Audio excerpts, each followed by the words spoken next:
Сәлем достар, менің каналыма қош келдіңдер. Бүгін сіздерге күйрегін жасалу жолын бөлісемін. Видеоны көрмес бұрын каналға жазылып қоңыраушаны баса кетіңіз. Лағманың қамырын кәдімгі суға тұз қосып иледім.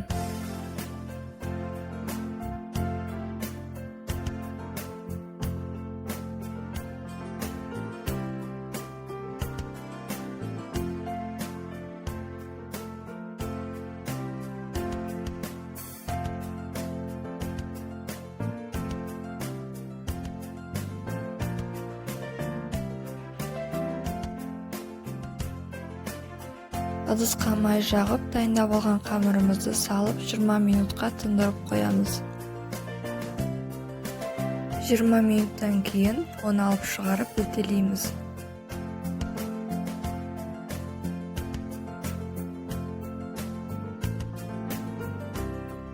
Асты-үстіне жақсылап май жағамыз.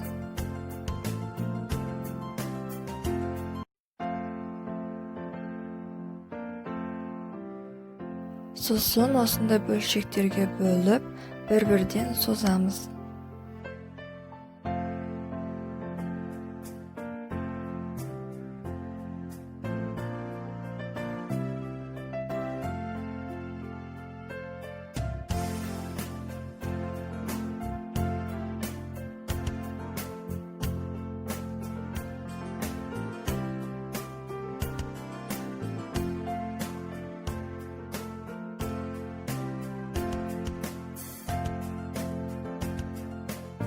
Қолмен созған қамырымызды осылай орап, үстіне май жағып 20 минутқа қалдырып қоямыз.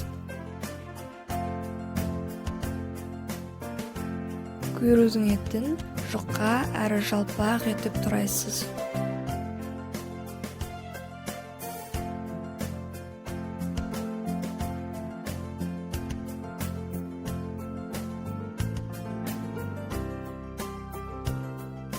Етіміз жұмсақ болып шығу үшін оған крахмал қосамыз.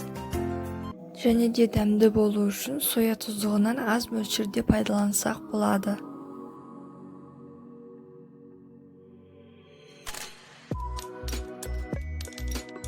Бізге керек көкөністер: имбирь, сарымсақ, қызанақ, кабачки, балдыргөк, қызыл-жасыл бұрыш, баклажан, пияз. Көріп тұрғандарыңыздай бәрі жалпақ әрі жұқа етіп тұралады. Қазанға лайықты мөлшерде май құйып қыздырасыз. Қызып тұрған майға етті салып жақсылап қуырасыз.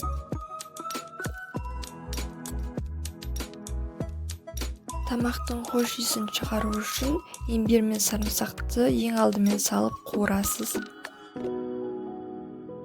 Сосын пиязды саласыз. Балдыргөкті саласыз. Жалпақ әрі жұқа етіп тұралған кабачкиді саласыз. Лайықты мөлшерде тұз қосасыз. Аз мөлшерде соя тұздығын қосасыз. Тамаққа дәм беретін томаттан да қосыңыз.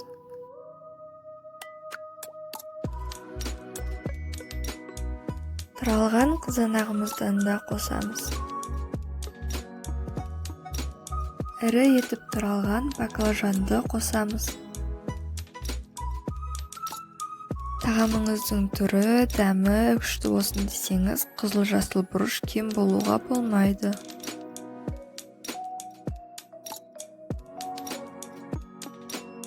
Үстіне су құйып, қақпағын жауып, 2-3 минутқа қалдырсаңыз болды.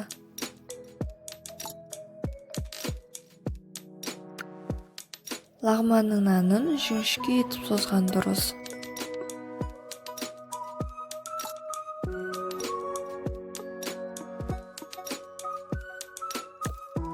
Созған қамырымызды қайнап тұрған суға салып пісіреміз.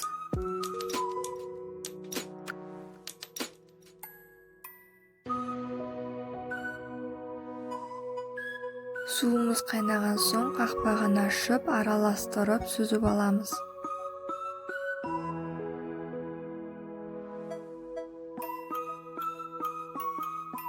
суық суға салып шығарасыз.